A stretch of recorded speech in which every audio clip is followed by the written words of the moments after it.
Hey, hello everybody, and welcome to our weekly show. We call it Three Broke Guys Handicapping. It's where we review one of the top racing cards from around the United States.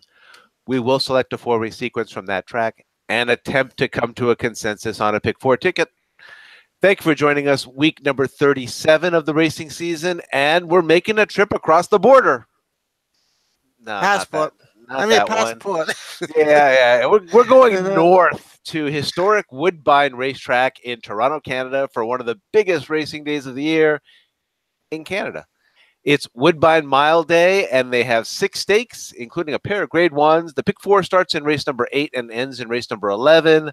All stakes in the pick four on Saturday.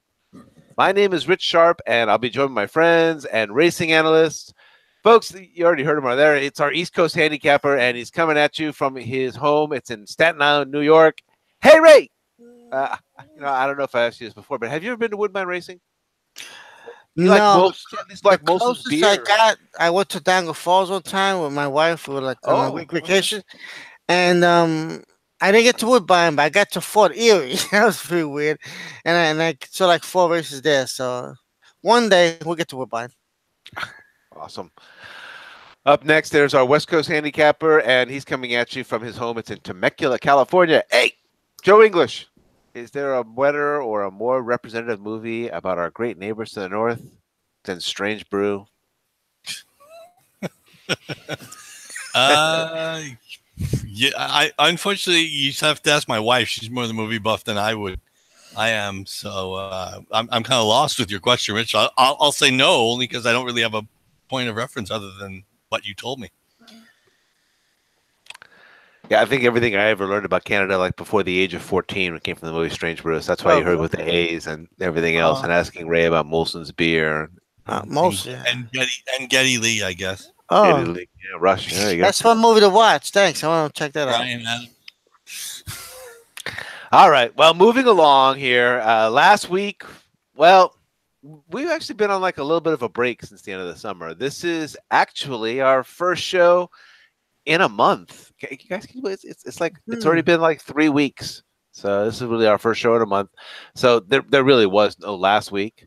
I'd like to get us rolling and again finish off strong in 2018. So time for a quick weather update. That's coming at you from Toronto, Canada. There's partly cloudy skies, high of 77 degrees. Winds light and variable with just like a 10% chance of rain. Sounds like a really, really nice day at Woodbine Racing. That's perfect. Mm-hmm. A total of 12 races, 6 stakes on tap for Saturday. For today, we are focused on the pick four, beginning in race number 8 and concluding in race number 11. Gentlemen, the gates are locked and loaded, the outriders are clear, and the starter is ready to pop the gate. It's pick four post time. Let's go. All right. Approximate post time is 4:48 p.m. Eastern Time. $200,000 getting the guaranteed pick four. They are going 1 mile on the turf. It is the Rico Woodbine Mile Stakes. It's a grade one. The purse is $800,000 plus $160,000 if you're a state bred, whatever that is in Canada. It's for 3-year-olds and upward. Win and you are in. The winner of the Rico Woodbine Mile will earn automatic entry into the Breeders' Cup Mile. 7 starters, and your warning line favorite starts from post number 3. It's Delta Prince, trained by Jimmy Jerkins, ridden by Javier Castellano, 5-2 on the Woodbine morning line. The inaugural race in 1988 was sponsored by, you guessed it, Molson Breweries with a purse of $750,000. It's a lot of beer money. And run as the Molson Export Challenge, reflecting the name of the company's flagship beer. It was changed to the Molson Export Million when the purse was increased to $1 million. And in 1999, under new sponsorship, it was actually renamed as the Atto Mile. And they actually named it that all the way up until 2006. Ray, we're actually on a bit of a winning streak in this race. I'm a history buff, so, I was going back and watching our previous performances. So after missing in our first year, nobody had Bon Dia Least our first year, but we've hit it the last 2 years with Tepin and World Approval these last 2 seasons. So make it a hat trick for us. Do 3 in a row. Who do you like in the mile? Oh, those are two good horses, boy. So I'm gonna give you another one. We got the world record holder here, Oscar Performance. I'm putting him on top. I think the last time he reached a million, they they ran him off. Something happened to him. He pulled up, but this he's back. So listen, he ran a mile 131 and one in Belmont world record. It may have taken a little bit out of him. So he got a little layoff there, and he's been working out pretty good at Saratoga. So I'm gonna put him on top. Brian Lynch. He's two races at the mile, and he's raced very well. Beers Cup, he won the Beers Cup turf as a 2-year-old, and 7-2. I'll take that price on him. I do like also a few other horses like number 5, Mister Havercamp. He's 6-1. He could have a home court advantage here. Woodbine, he's 4-4, and he'll be coming. It's a little bit of like a I call it like an acid test here. He's stepping up to grade 1, so he has to face these type of horses. I mean, he just faced Voodoo Song 2 races ago and then finished fourth at Belmont. Voodoo Song is a speedball, flat speed, but he'll beat on his home course. This is a good chance for him to try and step up to the grade 1 and get this win. And Yoko Silva knows the course very well, so the Silva will be there. He's the leading jockey there, so I like Mr. Havercamp. There's a horse we had here. We've been having happy for a while. Number 8, this Visadero. One day he's gonna win one of these, and I think this might be it. If he gets a good pace, he's been coming. He's been closing, just been missing, and I can see him coming down the Woodbine course and hitting at a good price. He's been so close in the last few years. We've been just getting bad trips. Let Brew, so patient, leave him back, but he's been coming. And in a mile, he might do well here. So I'll take him also. I gotta give a little respect to Delta Prince, Castellano. Uh, he's good at the mile. She's gonna stalk. He almost caught Voodoo Song last time in the 4-star Dave. He's 5-2. So I'm gonna go 4 deep here. I'm gonna go 7, 5, 8, and 3. Joe, what do you think of the Woodbine Mile? So got some good horses here. It's gonna be a nice race. I'm surprised it is the first leg of the pick 4. So Yeah, that's what surprised me. Yeah, actually, I had a couple of questions, and Rich, I guess I don't know if anybody really knows that. Is that 800K? Is that 800K Canadian or 800K American? Do you know? I've got a few You're right. comments later on about Canadian money. I'm not actually sure. All I know is that is down from the million that it used to be. Right, Yeah. right. Yeah, no, like I said, when I was looking at I was looking at all the purses, and the purses are good. I'm not going to argue that. I'm just saying, It has a dollar sign, so. I know my job. We put so there's a Canadian dollar and then there's the U.S. dollar, and Yeah, I don't know that there's a different sign for the Canadian dollar versus I don't know. It's I just 800,000 figured I'd throw that out there. something. we put CAD in my bank. Yeah, it's at least 600K. I'm guessing. Whatever. I don't know what the Canadian. I don't know what the exchange rate is worth. But the other thing I know is that based on Ray's picks and my picks, I am going to be happy to say that this is a 20-cent increment. 20 cents. Oh, That's right. Yeah, 20 cents. 20 cent, minimum. And based on the fact that Ray and I have a different opinion, we're going to be going pretty deep in this race. Right. And here's what it's an angle that Rich and I learned all too well at Breeders' Cups and Santa Anita, Del Mar, whatever. First time Lasix on European Invaders. I'm going with the 6 Lord Glitters as my top choice at 4-1. Jamie Spencer comes all the way across from wherever he is in Europe. The horse drops 10 pounds. The horse has been facing the best milers in Europe. Finished second, half length in the opening race at Ascot, the Queen Anne. Yoshida was in that race, and he was 5th in that race. And again, he's been running against the top milers in Europe. Lightning Spear, Export Eye, comes off a win in a grade 3 last time. I'm not concerned that he only won the grade 3 by a half. I'm not sure he really had to do all that much to win that race. Unfortunately, I didn't get a chance to view the race. But I mean, I look at it this way: he's getting weight from the other contenders. He's been facing the best Europeans. He's been good around left-handed tracks. One of the good things about the racing forms now, I mean, I guess the Brisnet form does not do it, but the formulator does. On left-hand courses, meaning left-handed turns, he's won 3 out of 4, and he finished second in the other race. And again, he's first Lasix, and he's the third choice at 4-1. I'm willing to take a shot that he'll be fine going the mile. He's obviously won races at a mile, and he's finished really close to some really good European horses. And to be honest, it's funny. I saw a tweet about this. It's like horses like Wisedan and Tepin would be 2-5 in this race. They're really. I mean, I don't see anything in this race that would stop them from winning. And I just think the Europeans are coming over. I think they're better than the Americans, and I just think they're gonna dominate. Which is why I like the other horse I like is the 9.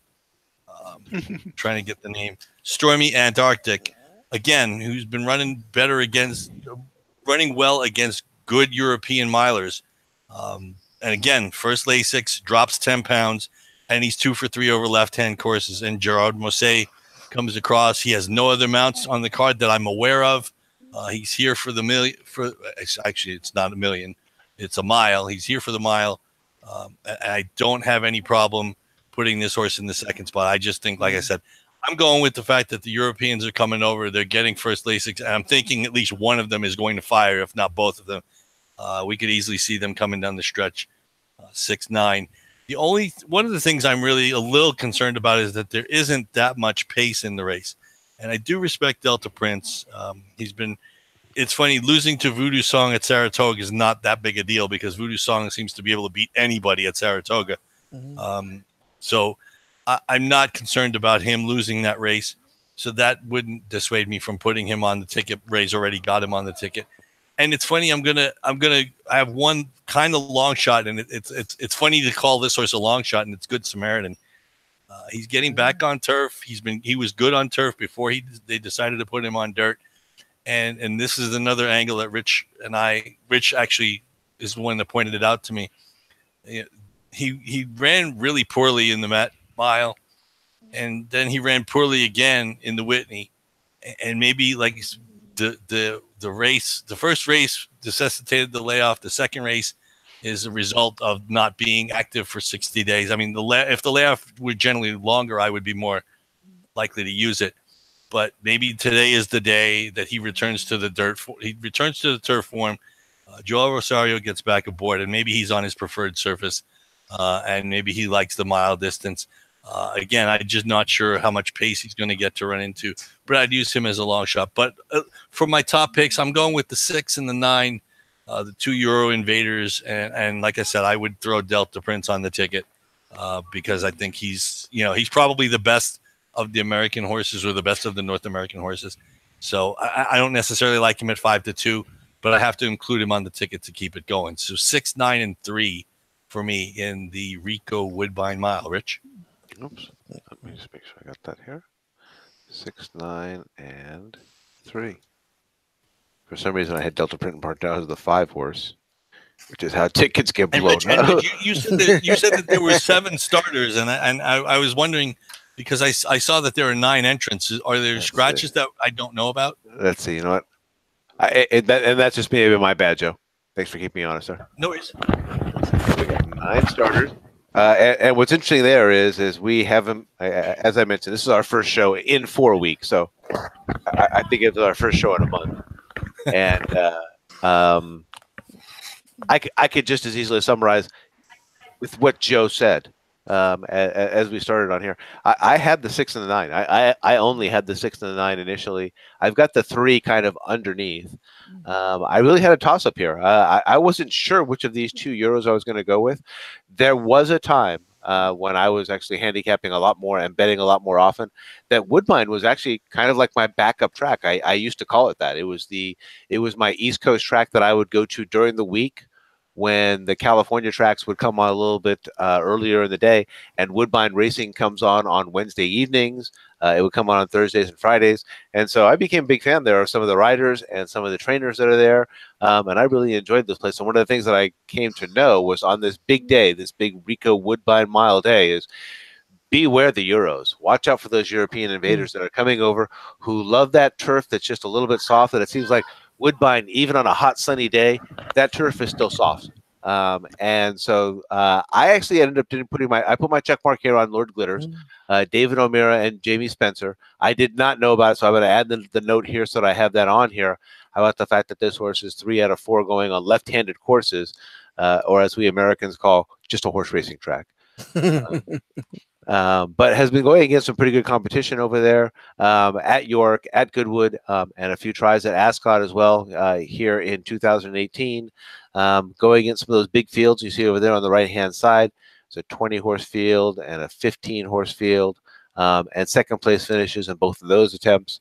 Followed up with another one on an 8-horse field. That's the Grade 1 Sussex over there at Ascot. So top-notch horse, and I decided to go ahead and put my check mark there. It was a tough call though, because I did like Stormy Atlantic, the Gerard Mosse horse. Ed Walker brings him over here. This horse again riding against very good competition, not as big a field over there, but moving around a bit. So this horse has gone from France to Great Britain to Germany, stayed in Germany, then came back to Great Britain again, and has been winning or right there, very close to it. Again, at the distance, the horse has got 5 wins out of 14 starts. First time Lasix for both of these, for the 6 and the 9. And hearing that Joe and Ray both like it, I'm going to go ahead and throw the 3 in. I kind of had Delta Prince underneath as kind of a B pick, but I'll go ahead and put the 3 in as well. So I've got the 6 and the 9. Joe's got the 6 and the 9. Ray's got the 7, the 5, the 8, and the 3. And as Joe mentioned before, there is a 20-cent betting increment here at Woodbine Racing, 20 cent in American dollars, Joe. So we do actually get to bet that in American dollars, but it's 20 cent on the wager, and I think we're going to be going pretty deep in this first leg. So, oh yeah. Let me go ahead and come on back to you.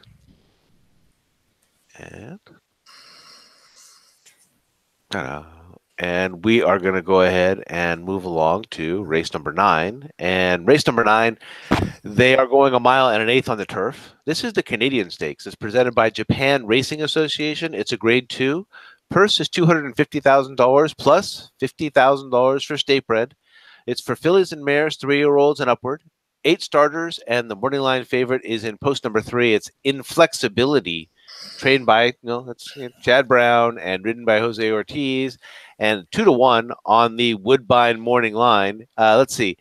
This was known as the Canadian Handicap until 2006.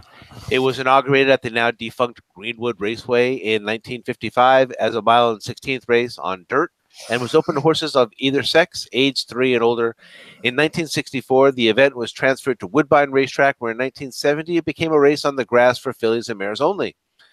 Joe, it's the Canadian Handicap. It's sponsored by Japan Racing. A couple of Puerto Ricans want to know, who do you like in the 9th at Woodbine? I actually like the Rail Runner. I like Daring Duchess, 4-1 morning line. I like the fact that she's turning back from running 1.5-mile races. And obviously I know that stamina is not going to be an issue. She's been able to win occasionally from just off the pace. And the fact that there's another speed horse in the race, the horse's name is Nigon's Eclipse. Yeah. But I've seen a few races back at Churchill Downs. She's won from off the pace. And she won a race, a non-winners of 2 lifetime from off the pace at Belmont. I mean, not that far off the pace, maybe only a half length. But the horse doesn't have to be on the lead to win. And like I said, I think the horse has enough stamina based on all the races she's been running at 1.5 miles. And she has a win at 1 mile and an eighth. So that distance really doesn't concern me. There's a good jockey trainer combination with Rafael Hernandez and Mike Maker. Over the past year at Woodbine, this combination is 26%. Not a great ROI, but pretty good for being up there. And the price should be. I'm thinking you probably will get around 4-1 because obviously there's the Chad Brown influence on any filly and mare turf race. It seems as if anywhere in North America, you can't throw a rock without hitting the Chad Brown filly or mare running in a turf race for Phillies and Maras on the grass.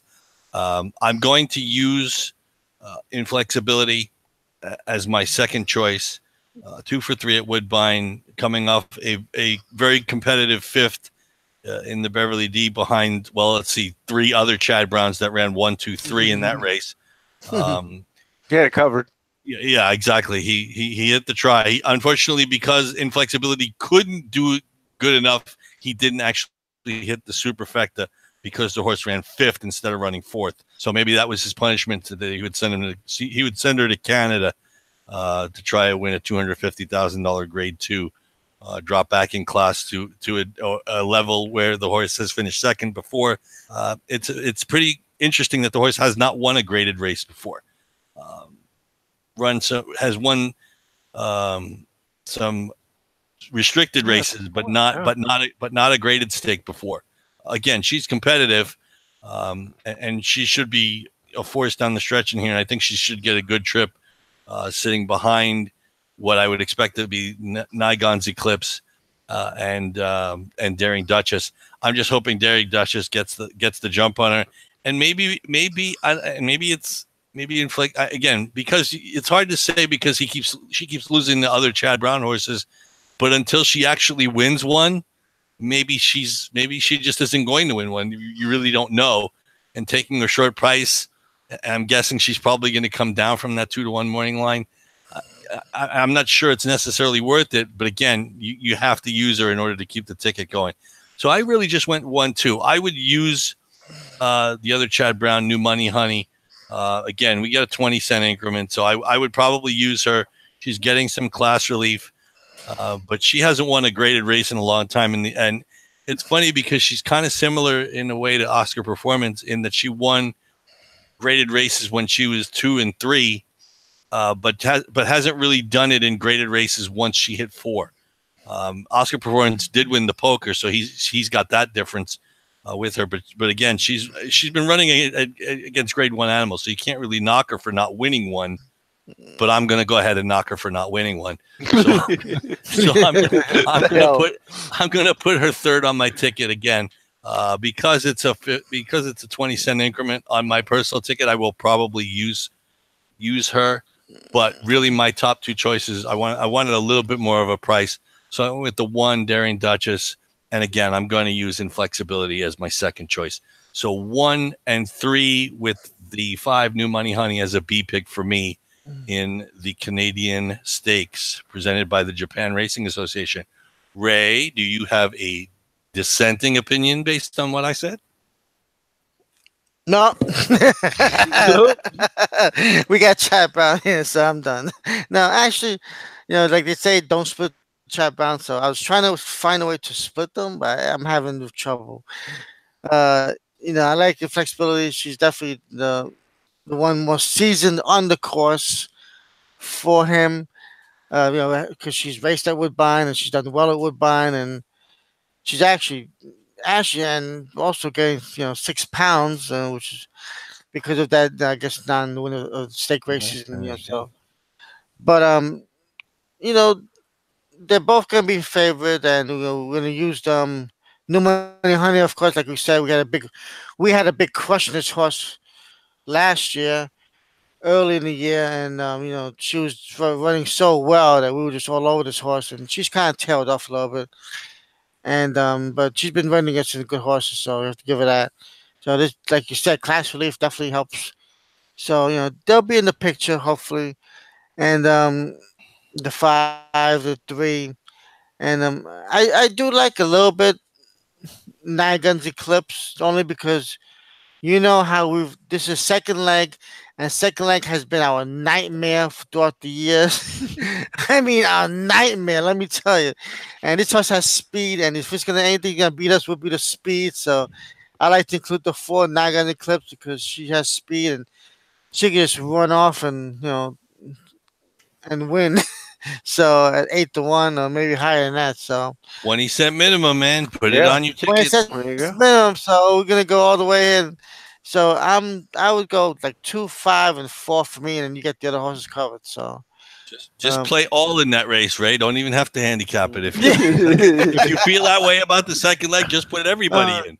That's But true. part of the problem is if Yeah. you put everybody in and I you was get hoping to save that and for the you. last leg But part of the problem is if you because put at mile and a half, everybody anything in, can happen. if you put everybody in and you get inflexibility, you're going to be Yeah, mad because you liked her that's anyway. true. You're right. Yeah, I So know. it's Yeah, damned if you do, damned if you don't. You know. yeah. It's a tough call, but I was hoping to save the all for the last race. That's a mile and a half. That's like a like a whiplash. But Rich, Oh, make sure I three got to it. five four. Okay, to a three five Twenty. four. Yeah. 354. Okay, 354. Like I'm fee fi fo fum. Mm. All right. Yeah, no, and you guys already saw the. I apologize taking just a second here. I'm making sure to kind of fill this out as I'm going along with this, Mm-hmm. and I am not going to go against my friend the bobblehead here.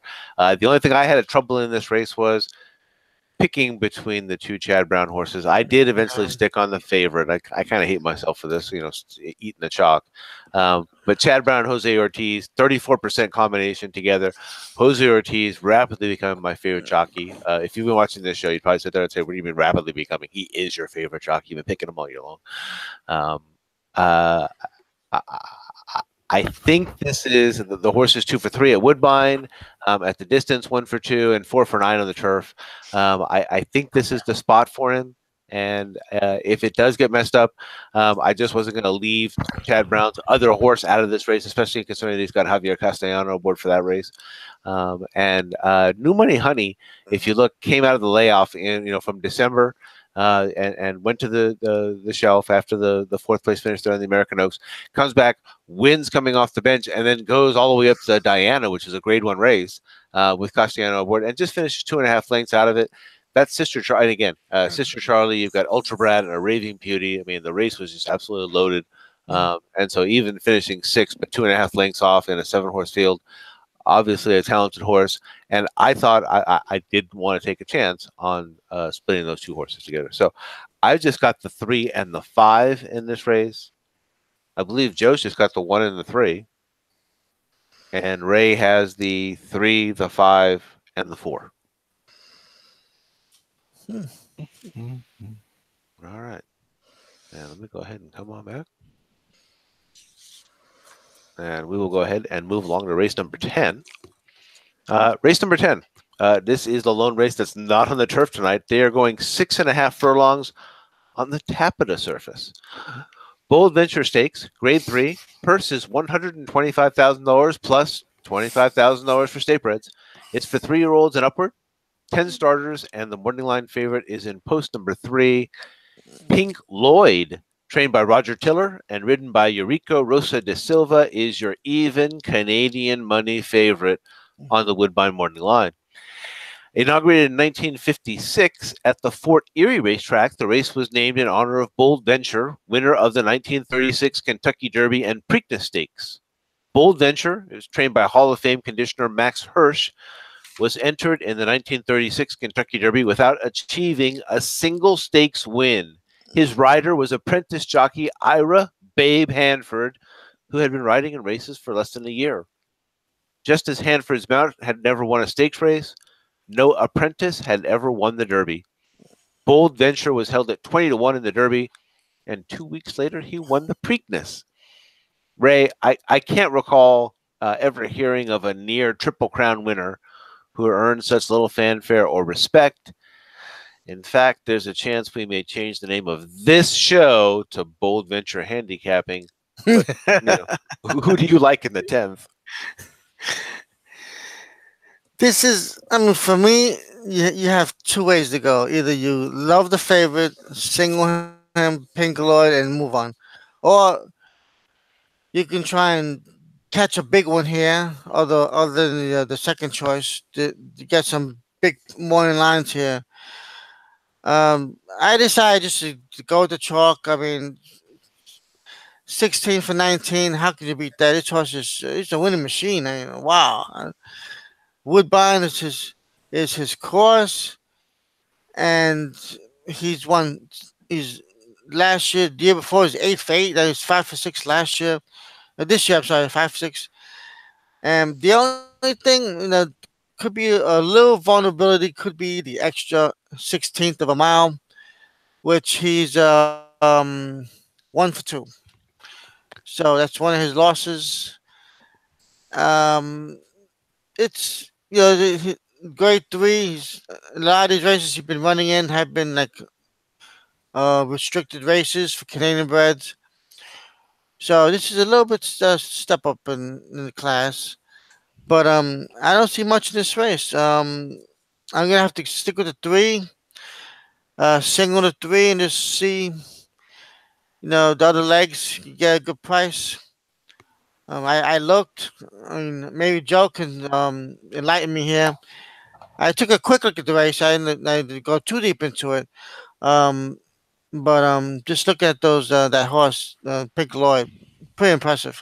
Joe, I'm gonna stick with the three. Let you help me out here. Well, I mean, he's Canadian Horse of the Year, 16 for 19. Yeah. But it's funny because I'm gonna make a joke. Rich always talks about it's good to be a Calbred. Looking at this horse, it's obviously pretty good to be an Ontario bred too. Yeah. Because, and here's the thing, it's like you have a horse like this, and for me, I get it. To me, this has to be about the money, because it's when you have a horse like this, it's like, don't you want to see what the horse is made of? Horse has never left Woodbine, never left. Yeah. Trains there, every 16 of 19 at Woodbine, 16 of 19 lifetime, has never left. And I kind of wonder, it's like, don't you kind of want to see what you've got? Maybe. Yeah, sure. Horse run on dirt. Can the horse, maybe step up to run a race in the U.S.? I mean, I'm not saying you have to go to Saratoga, but I mean, if you want to go to Arlington, it's not like Arlington's got an artificial surface. I mean, Turfway Park has there are artificial surfaces if they want to run on to try and get. I mean, obviously the horse has been running in grade 2s and grade 3s, the Kennedy Road and the Vigil, but basically over, like you were talking earlier about the home track. Obviously this horse has run over the home track. You can't knock what the horse has done, but I mean, at some point I would think the owners would want to try to step up and say, hey, maybe let's see what we've got. But man, I guess they're just happy winning every Ontario bred race that there is, except for the one at 6.5 furlongs, 3 back. It's funny, Ray, because I kind of went in between. I went with 3. I probably will single the 3, but I do have a horse that I might decide to try something and put on another ticket just to see if the bomb will explode. Because basically, Pink Lloyd's been beating every horse, has pretty much beaten every horse in this race, including Kingsport, the only horse that actually beat him. But he's been beating everybody in this race. And really what I was trying to do was trying to find a new face. And I looked at Sable Island a little bit, and I was like, well, the trainer's 0 for 32 at the meet. And I was like, man, that's a hard pill to swallow. But I went, but the horse, I mean, the horse is cutting back and switching surfaces back onto the Tapeta. So the horse, I guess, does have a shot at that price. But the horse I went to actually as my long shot is the horse right outside of Pink Lloyd, and that's the 4, Loose on the Town. And I looked at the last race and I was like, okay, the horse had just changed barns. He was trying the surface for the first time. He was trying Woodbine for the first time in a new barn, new country, everything new to the horse. The horse ran okay for about 4 furlongs and packed it in. Okay, I'm willing to forgive that one. But then I see that, I mean, I know the owners are Jim and Susan Hill, and they've run a lot of good horses, and I think they're mostly based at Monmouth. And obviously they run some in Canada too. But then I see the jock's name and I look and I'm like, Javier Castellano. And I'm like, okay, look at the PPs. If you look at the PPs, Castellano's been on 5 times, never missed the board, including in a $200,000, non-graded stake at Del Mar on Breeders' Cup weekend. We were there for it. Loose on the Town ran 3rd behind American Eyes and Mr. Hinks, who were 2 not bad horses. and he was bet. He was 3-1 that day. So I mean, if Cassiano sees fit to get on, and basically now, okay, the horse has the experience over the track. Maybe the horse has gotten acclimated there, and maybe that last race was just to prep for this. So if I'm going to take 20-1, if I'm going to get Javier Castellano, I'm going to get 20-1. I can see worse long shots to play. So I kind of like the 3 a little bit with all the changes that went on. I forgive that last race, but the horses run race. I mean, he finished second behind Mr. Jordan and Stallwalk and Dude, and he's run against Awesome Banner and Whitmore. So the horse has been facing some pretty good animals. I'm going to take a chance that Castellano may know something, and maybe he gets up and maybe he can beat this. Maybe he's the one who runs down Pink Lloyd, like Ray was talking about. 6.5 furlongs when the horse is generally better at 6. I mean, not that the horse is bad at 6.5. He's just been running at 6 more often. So I can't not use the 3, but I would try Loose on the Town if you wanted it. I've seen worse bombs come in. So that would be my other horse. I would use the 3 and the 4, and I might try to do something. Put more of the favorites on the ticket and use play 2 tickets, single the 4. And then play my other long shots in the other races around Pink Lloyd to see if I can get it to pay better either way. Rich? God, I love that, man. I sometimes even when I tune into our show, I tell folks, well, I learned some stuff as well. So I like Loose on the Town. I did not choose to single here. I did really like Pink Lloyd. As you might see, the check marks on my page when you go up and down on the racing form. That's my choice. Although in the end, it doesn't necessarily mean it's my top choice or it's my only choice. When you play the pick 4, you're looking for multiple choices to go ahead and round out your ticket. So I didn't have much negative to say about the horse other than I thought possibly a vulnerability at the distance. He did get beat by Kingsport. Technically, he is moving up in class, although he's beaten, it seems like, every horse in Canada. Robert Tiller is one of their best trainers. Eureka Rosa da Silva is one of their best riders. When he came out here to Santa Anita a few years ago, he was lights out. He was absolutely fantastic. And the only horse that's beaten him that's recent that's in this race is Kingsport. And so I did use Kingsport as well. I went 2 deep. I went 3-6. Sid Attard is the trainer here on Kingsport. As you see here, Sid Attard and Patrick Husbands, when they hit together, they hit 60%. I know the sample size is small, 5, so that's 3 out of 5 together. And he is the one horse that at this distance, at 6.5 furlongs in the Shepherd there in a restricted stakes race, he did get the better of Pink Lloyd.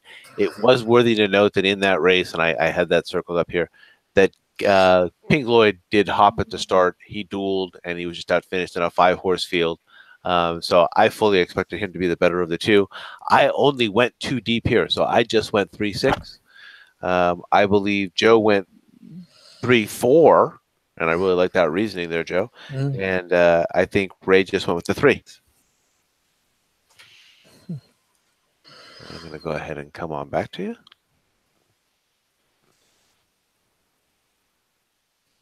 soon as I find out where my cursor is on the screen. Sorry, folks. Every once in a while, Friday can be a long night here at work as well. All right. Here we go, and we are moving along to our finale for the evening.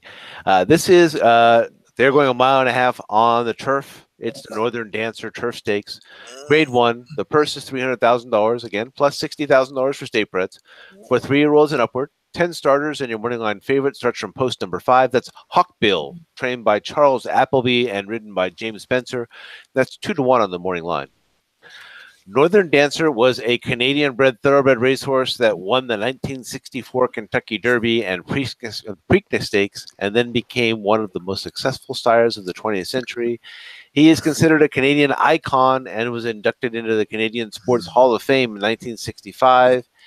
Induction into the Racing Hall of Fame in both Canada and the United States followed in 1976. As a competitor, the Blood Horse ranks him as one of the top 100 U.S. thoroughbred champions of the 20th century. A sire of sires, he has been called the leading male line progenitor of male thoroughbreds worldwide. Joe, it's a mile and a half on the turf in a stakes race. And not only is Chad Brown's horse not favored, he doesn't have a horse entered. So, I mean, exactly how far away is this Canada place? And it's not that far, but you got to remember most of his big guns are of the fairer sex. Now, it's not that he wouldn't try to run them against the boys, but generally, I think he only saves that for like Breeders' Cups. He doesn't really run his fillies against the boys. They pretty much stay to their own kind. So obviously, again, I'm not. I'm trying to think who his big male turf horse is. I know he's got to have one. I'm something Like a obviously. Wake Forest at the mile and a No, half. I don't even think he trains Wake Forest anymore. Is Wake Forest off? To be honest with you, because I've seen him running in other smaller stakes in New York, but I don't remember if he trains Wake Forest anymore. Anyway, let's digress about Chad Brown. Let's get back to the Northern Dancer. Yeah. I'm not including the favorite. He's going to be on my ticket, and I'm going to do the same thing I did last year, and I'm going to try and beat him. And I actually did beat him with Johnny Bear last year. But Johnny Bear is not the horse I'm going to use to try and beat him. The horse I'm going to use to try and beat him is the Rail Runner, Mechtal. I'm going to assume is the way the name is pronounced. The horse obviously has won a Grade 1 in France in 2017. Also won a Grade 2 in France in 2016. Came over for the Arlington Million last year. Obviously did not go well. Ran in the Turf Classic. That obviously did not go well last year. But I liked the run at Woodbine last time out in the Nijinsky. Obviously showed lots of improvement for Graham Motion, who is obviously very patient with his runners. The horse was off slow and actually rallied to just miss. And if you look at the horse that he got beat by, Tizza Slam, is also in this race. And for point of reference, I wanted to make sure I said what were the fractions of that race that he closed like a freight train into. The fractions were 51-4 for the half, Very slow. 117 and almost 1 for 3/4. They ran a mile and a mile and a quarter in 2:05 and 4. So they ran really, really slow early. And obviously at that point, you'd have to think Tizza Slam had a huge advantage. And he did hold on to win. But I like the fact that Motion, instead of running in the Sky Classic like Tizza Slam did, Motion had a horse in the race, the 3 Utmost, who ended up beating Tizza Slam. But I like the fact that he decided, I think Mechtal may need a little bit more time, gave the horse a little bit more time. Jose Ortiz gets aboard. And I'm assuming with Tizza Slam and Utmost having most of the early speed, but Hawkbill has some speed too. If you look at the comments in his last race, I think the comment in my PP says, led at good pace. So the races before that say tracked leading pair and chased leader. So I don't think he's going to let these horses necessarily get away. I know the Europeans don't necessarily try to run all that fast early, but if he's keyed up at all, I think Mechtal may just get that extra pace that he needs to get up in time in this race. And I'm going to take the 7-2 on the morning line. So I'm going with Mechtal as my top choice. Hawkbill has to be included. He's been running, obviously not done that well this year, running in Grade 1s across the pond, but obviously did win. Won 2 races on the turf at a mile and a half in Dubai, and actually ran pretty good races before that last year. Actually earlier this year. I'm not sure if he's the same horse as he was. Blinkers off this time, but he's been facing some pretty good horses. Again, Jamie Spencer gets up. So you have to include that horse. And Rich, the guys always talk about not splitting Chad Browns, not splitting Bob Baffert's. I don't want to split my Graham motions, and I'm sure that's never been said on the show before. I would have to use the 3 utmost, because he basically did the same thing that Mektal would try to do the last time against Tizislam, because the fractions in that race, I actually got a chance to watch that race, even though you don't see them on the page. The fractions of that race were about the same as they were in it was 25, 50, 115, and I think the mile was 204 and change, and Utmost got by Tizislam last time at that slow pace. Now he's got more of the advantage because he's got more speed than Mektal, but I'm kind of hoping that maybe, like I said, with Hawkbill's presence, maybe there's a little bit more speed in this race, and we're not faced with another mile in 140 and mile and a quarter in 205 that Mektal's got to try and run down. So I went 1-5 as my top picks, and the 3 utmost would be on my line underneath. And again, because of the 20-cent increment, I would probably use all 3 on my personal ticket. So 1-5 and then 3 in the Northern Dancer, Ray. Very good, very good.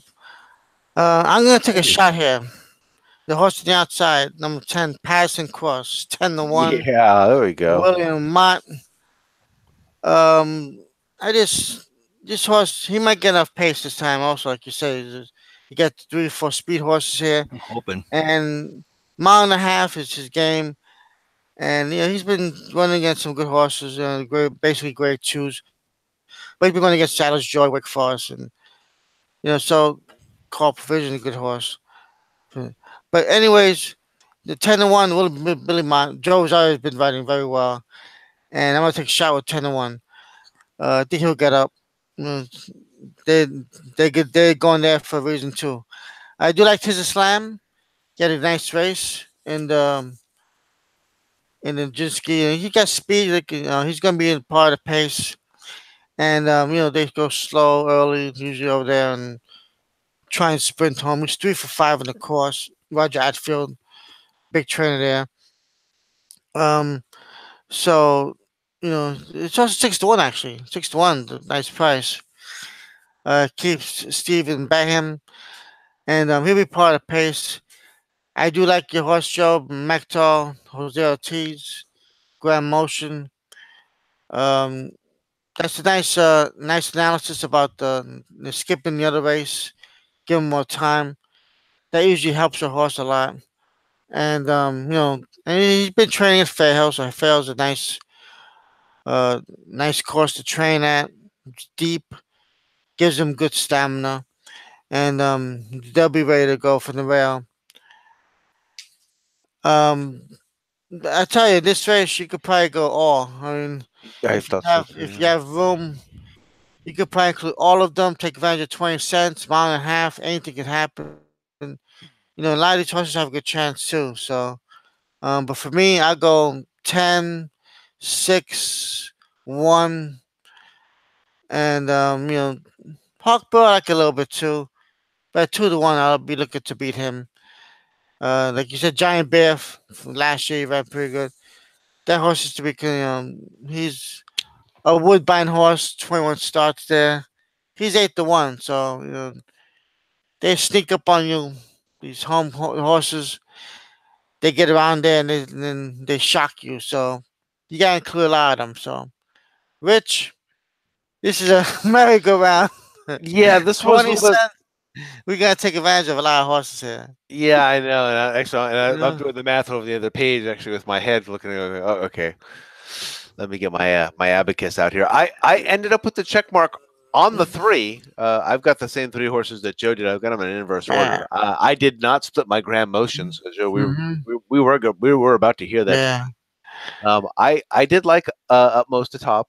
And the reason you heard me cheering for Ray over there is every once in a while we come into this show and you're looking at who maybe your 2 or possibly your top 3 choices are, and there's that 4th choice that you really just want to throw in. He's 10-1. He's on the morning line out there, and I got on top. Yeah, she's been on the show before, and then boom, Ray puts him on the top line. It's like, good, I don't have to pick him because I've got Utmost and Mektal, and actually, I did put Utmost as my top choice. So I I don't know. This is not a strong move for me. Usually, I do not look to see need the lead or early pace types. I guess I would say in a mile and a half race. Let's face it. That's not the winning strategy here most of the time. Yeah. But this horse came over from Europe, and in the first race, just finishes third, just 3/4 of a length off the lead, and then comes right back in the Sky Classic, gets the victory, and beats Tiz the Slam in that race. Only a 5-horse race, so that was why I decided to back it up with the other Grand Motion horse, because I'm not quite sure what he's doing in this race. I'm not sure. Again, a lot of times when I see the trainers with 2 horses in the same race, unless I've got some kind of inside information, I start questioning myself if I'm picking one horse over the other. So I'm going to include Mectal in there. In particular, you're going to see that name of Jose Ortiz, who I just have an affinity for. Dirt, turf, all weather, really doesn't matter. I just like Jose Ortiz as far as the jockey's concerned. So I've got those two. And I decided not to leave the Euro Invader out here because Charles Appleby knows what he's doing. He brings over Jamie Spencer. It's a mile and a half on the turf. So I went 3-1-5. Joe went 1-5-3. And Ray, I believe, went 10-6-1. And I wouldn't argue with him if he went with the all button in that particular race. And I will come back to you, and then we will go ahead and get started on our final ticket here for you. Yeah, let me bring that over. Okay, I'm going to ask a question because I don't know, and I don't know the answer because we didn't discuss this beforehand. Did anybody get a chance to watch TVG's new show on Sunday morning called More Ways to Win? No. I must admit, I did not. How many ways? How many ways were there to win? I don't know. I didn't get a chance to watch it myself. Oh, okay. That's why. That's kind of the reason I was asking, because I was wondering if anybody had an opinion, whether they liked it, disliked it, what have you. But I guess since I released my upset special last week and the Bengals came through, I'm gonna do it again tomorrow I'll do it on the internet tomorrow. I'll save it for tomorrow morning. You made me some money, Joe. Or I thought the Bengals were the better team, and yesterday they backed it up. I had the Bengals yesterday. Yeah, I'm 1-0. Could lead to 1-15, but I'll just tease it. Say I like another underdog on Sunday in a divisional game. How's that? Give it to me, man. Yeah. Oh, you want it now? You want it now? You want me? I can do it now if you want. Oh yeah, no, I well, it's funny because I heard today also. I mean, this just supplements my opinion that Devonta Freeman is out for the Falcons, and they lost their 2 leading tacklers, Deion Jones and Keanu Neal, middle linebacker and a safety, due to injury. And I think the one thing that the Panthers do well, 2 things that Panthers do well. One is they'll throw the ball to Christian McCaffrey, who's generally covered by a linebacker. So I think that's a matchup that the Panthers will take advantage of. And of course, I don't know that they really are going to spy Cam Newton, and not that you could stop the guy when he runs anyway. I can see Cam Newton running for 100 tomorrow. So Sunday. So I like the Panthers plus the 6. There you go. There you go. Hang on, more ways to win. And Ray and I can actually vouch for Joe. He gave us the Bengals. He gave us the Bengals early last weekend and things like that, so you can go run to the windows and get him into your 3-team parlays, which one of the guys in the 3 broke guys handicapping really was able to do. So, can you guys see my screen? I've got it up on the screen here. Yep. All right. So nice job, Joe. By the way, I enjoy that fish pump. No worries. I need them. I've got that one down here. Panthers plus 6. There you go. All right. So opening leg. Right there. I've got the 7, the 3, the 6, and the 9. So me and Joe both had the 6 and the 9, and Ray, you had the 7. How'd the 3 get in there without the? Let's see. Delta 7. Prince. Oh, Delta Prince. Okay, that was me and Ray. Me and Joe also were on the 3. Yeah. All right. In leg 2. We've got 3-1-5-4. So let's see. The 3 is Ray's top pick. The 1 is Joe's top pick. The 5 is my top pick. And I think there was some consensus on the 4 on that one, right? Oh, was No, there the not? four was just raised. They just raised? Okay. Let's see here.